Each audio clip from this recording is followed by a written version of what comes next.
A manufacturer claims that 70% of customers who buy their products prefer their products to those of competitors. Write the null and alternative hypothesis for each of the cases.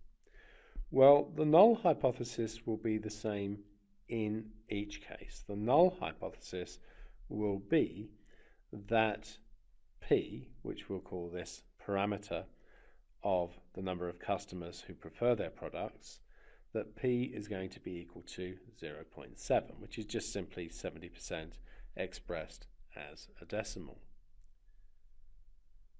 The alternative hypothesis will change.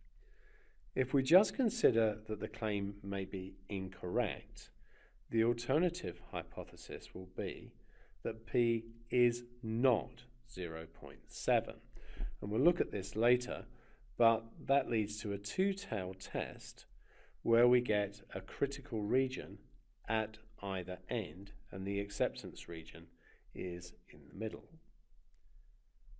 Now in part 2, the claim is considered to be an underestimate. In other words, we think that it might be greater than 0.7.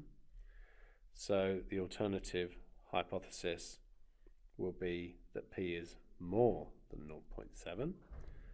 And then in part 3, the claim is considered to be an overestimate, which means that we actually think that the given value of P may be too high. Then the alternative is that P is less than 0.7.